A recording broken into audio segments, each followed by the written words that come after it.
We're gonna start in about 15 seconds. Just give everybody a couple seconds to join in, and then we will get started. So, hello everyone. My name is Todd Nesloney. I am the co-author of Kids Deserve It. So thank you so much for joining me on this quick chat, real quick, about Chapter 1. I'm going to be doing these chats weekly. Excuse me as I get my phone situated. I'm going to be doing these chats weekly right before our Twitter chat, which is going to happen at 8 p.m. in about 30 minutes on Twitter. So hope you can join us for the Kids Deserve It chat. So hello everybody. Thank you for being here. So our first chapter in the book is called Go Big, Be Creative. It's one of my probably top 10 chapters. Not my favorite. We'll get to those later in some subsequent periscopes, but this one is one of my favorites. So feel free while you are watching. If you've got any questions for me about this chapter, I would be more than happy to answer. And if there are questions specific to Adam, I can shoot him his way and get him to answer them for you as well.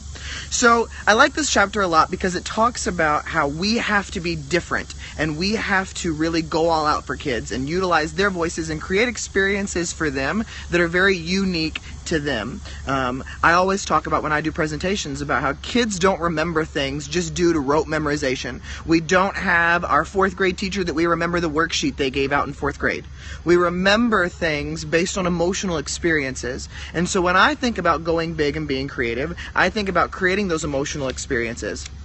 And you know, the story that I talk about in this chapter is my Dr. Nesbitt story. And I remember visiting the Ron Clark Academy about 3.5 years ago. Ron Clark has been my teacher hero since forever, and I'd always wanted to go. And I describe the Ron Clark Academy as like Disney World on crack for teachers. And so it's one of the best places ever to go. And I knew who Ron was. I'd read all of his books. I'd followed his journey, and I couldn't wait to meet him. I didn't know who Kim Bearden was at the time though. And so I remember going and seeing Kim Bearden in action, and I was like, oh my gosh, obsessed right away with her, what she believes in, all the things she does, and she's the co-founder of the Academy. And so one of the things that Kim talks about also is building those experiences into your classroom. And Kim is a big classroom transformation person, as well as Hope King, who's another teacher at the Ron Clark Academy. And so one of the things Kim talked about was doing those classroom transformations. And I also remembered reading Dave Burgess's book, Teach Like a Pirate. And in Teach Like a Pirate, Dave talks about how would kids pay $1 to come to your class? And if they wouldn't pay $1 to come to your class, then clearly you're not doing something right. Because it's not in an element of we should be charging kids to come to class, but more in an element of, is our class worth them paying $1 to come to?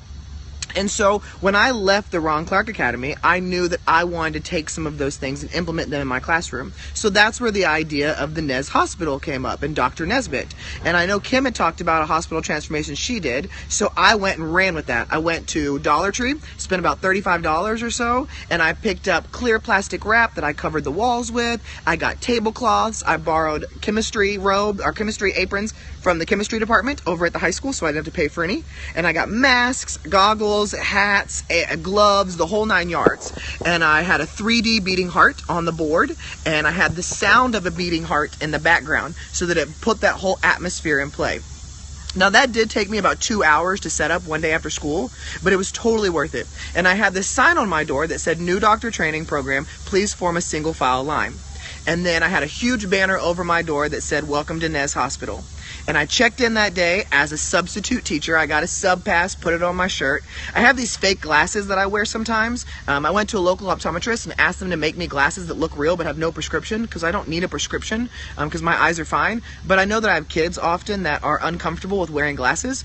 And so what I'll do is when I have kids that get glasses for the first time, I'll wear my fake ones and just be like, hey, I wear glasses too, just to kind of eliminate some of that fear of looking funny while they wear glasses. And so I showed up and I had an accent and I came outside the room and introduced myself to all the kids, and of course they were like, "We know you're Mr. Nesloney, we get it." I mean, they're 5th graders. But I told them, I said, you know, Mr. Nesloney said you would say that, but he also said you were like the super most respectful kids and you would call people by their name. So I'm telling you that my name is Dr. Nesbitt. And the kids bought in completely and totally ate it up. So during that day, we did measurement was what we were studying at the time. So we did a bunch of measurement activities. One of my favorites was we got plastic bags full of red dyed water with gummy worms inside, and it was supposed to be blood with parasites, because fifth graders like stupid and gross. And so we talked about how a bear escaped from the zoo, and then they got us these blood samples, so we have to figure out what was wrong with the bear. So we got tweezers and we pulled out the parasites, the gummy worms, and laid them out on the table and got the measurements of them. And then of course we were a new program, so we didn't have the correct disposals. So what do? We had to eat the parasites. And it was so funny because I actually got a call from a parent the next day saying, "Did you make my kid eat a parasite?" And I was like, no, clearly I did have some kids that bought into it way too much, too realistically. But we did things like that. I gave them the dimensions of our courtyard of the hospital, and they had to figure out what kind of tables to buy to fill up the most space in the courtyard. We had all kind of crazy things that we did. And also ate lunch with them that day, and I remember sitting with the kids and having the principal come up to me and say, "Dr. Nesbitt, is everything okay? Are you all good?" And I was like, "Yes, I'm fine, thank you." And I remember a kid leaning over and going, "She knows you're not really Dr. Nesbitt, right?" And I was like, "Yes, she does. Just keep playing along." But it was just a one-day thing, and I built up to it too. I let the kids know, you won't want to miss Friday. You'll want to be here on Friday. It's going to be the best day ever, just so it was really an exciting thing for them. And I remember at the end of the day telling them that they would get certificates that said they graduated from the new doctor training program, but that Mr. Nesloney would bring them back on Monday. Well, of course, the weekend got away from me and I forgot. And so let's just say I had to give up my conference that day because they all wanted certificates. And it was funny to me because I was like, it's not even a real program. Why do you want certificates? But they all really wanted those certificates so that they could feel like they graduated from a real program. And I say it's funny to me because to me, it's just a simple piece of paper. But I had a kid direct message me on Instagram, and this was 4 years ago that we did this. He direct messaged me on Instagram and sent me a picture that he still had the certificate. And so it's kind of one of those really cool moments for me to see that, oh my gosh, somebody, not only did it mean something at the time, but 4 years later, I still have kids talking about it and building that experience. And I think about the going big and being creative part. And one of the quotes that's in the chapter is, will you take the leap? Will you embrace some of those random moments to inspire learning? Because the doctor program was a planned activity. But we are given opportunities as educators, and I say educators, no matter what your role is in education, secretary, cafeteria worker, teacher, anything, you are given opportunities every day to seize educational moments, whether it's on the playground, at the lunchroom, in the classroom. And sometimes we have to realize that we have to be able to be okay with veering away from the lesson plan, and that we have to take those moments when we see they're excited about something, or when we see our own passions and bring those in there and go all out. Be crazy, be loud, be wild, do what's best for kids, because in reality, just like the book talks about, that's what kids deserve. And I gotta brag on my staff for a minute. I work at John C. Webb Elementary in Navasota, Texas, which is the best school in the United States. I mean, of course. But we read Kim Bearden's book, Crash Course, which if you haven't read Crash Course, definite must read. One of my favorite books ever for educational. And we read it as a staff, and we had a culminating activity at the end of the book where everybody on our campus on one particular day was going to do something that they learned from the book. And of course, since it's written by Kim, she talks about classroom transformation. So a lot of our teachers were going to do classroom transformations. Well, when Kim found out we were doing, she actually ended up coming and surprising my staff and spending the day with them that day. And when I say I was blown away by what my staff was able to do, that doesn't even begin to describe. They blew it out of the water. My first grade team, a lot of them went and transformed into Cloudy with a Chance of Meatballs, and they had giant food everywhere and all these activities built in with that. I had 2 first grade teachers that they did, one of them did a crime scene, and so the kids had to solve different problems around different parts of a crime scene and figure it out. And then they went into the other room and did pickle autopsies because the pickles had died in the crime scene, and so it was a pickle that they had cut in half and filled with some things, and the kids had to open up the pickle by doing an autopsy and then write about it and other things. And then I had my 3rd grade team. We did a whole underwater theme, and they had music playing in the hallway that sounded like water, and they covered all the lights, and it looked like you were walking under the sea. I had some 4th grade teachers who went and transformed their room into bakeries, and they did where they were doing informational text and procedural text and did things like that. And then I have teachers that it's just, I could list somebody in every every grade level in every room that just created these big experiences for kids. And that day is a day that I know our kids won't forget. And you know, when I talk about these transformations and the ideas, something that Kim and Hope King will talk about is that you don't have to do 10 transformations in a year. When we always tell teachers is on your first year doing these, do one and just get your head wrapped around it. But I would definitely recommend that you check out Kim Bearden and Hope King on social media. Hope shares a lot of great stuff on Facebook and on Instagram, and she has wonderful things in the Teachers Pay Teacher store, but she and Kim, I mean, the things they do just blow my mind. And you know, I was looking at the chapter as well, and one of the things at the end, because you know, I haven't looked at this in a while, some of these things, but one of the things at the end that I kind of wanted to close this Periscope on is the idea of going out on a limb. And one of my favorite lines from this chapter is, as educators, our jobs never follow a script.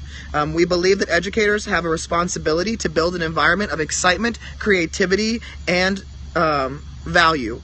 Here's my favorite. We can't be afraid to go out on a limb and try something new. Yes, sometimes the limb might break and we'll have to grab hold of another to keep from crashing, but maybe, just maybe, it won't break. And maybe we'll be able to climb even higher and create something totally new that heightens the imaginations of students throughout both the classroom and the school. When you go out on a limb and when you go big and be creative, there are times where it will not work and it will crash and burn. I could write a whole book over all the things I have done wrong and all the things that did not work and that was just the kids hated it, or I was like, we're scrapping this whole thing. And sometimes the limb breaks, but when you are climbing up that tree, the limb breaks, but when you've been climbing, you have other limbs to grab onto on your way down. But imagine, just like the book says, if the limb doesn't break and you keep getting to climb higher. Imagine those experiences that you get to build for kids and that you get to create an environment for them that may not be like anything they will ever have again. Especially as elementary educators, a lot of the times the seeds we plant, and I'm pretty sure we talked about this in another chapter if I remember correctly, the seeds we plant, we don't get to a lot of the time see the growth from them. But sometimes when you've been in the field long enough, you get to have kids come back and tell you, I remember when you said this. I remember when you did this. So your challenge after talking about chapter 1, first of all, join the Twitter chat coming up in 17 minutes on Twitter, but also think about how you can go big and do something great for kids. And I love what somebody just said, but crashing and burning gives you an opportunity to try again and achieve something even better. Yes, because sometimes we learn the most from our mistakes. And so it's great to make those mistakes because we're learning from them. So thank you for joining my very first Kids Deserve It Periscope over Chapter 1. Join me again next Wednesday at 7:30 p.m. Central Standard Time as I'll be talking about Chapter 2, which is... I should have these memorized, right? Don't live on an island. I like this chapter a lot. So I'll be discussing that next week, and we'll also be discussing it on the Twitter chat right after my Periscope. So thank you so much, everyone. Reach out to me if you've got any questions, or if Adam or I can help anything. We love the support we've seen. We love the conversations that are being shared on Twitter, and that people are checking out the hashtag. Keep sharing on the hashtag, because we are learning from you guys, and you are making all of us better. Hope you have a great rest of your summer, or if you've just started back, great first day back, or first week back, and I will talk to you all next week.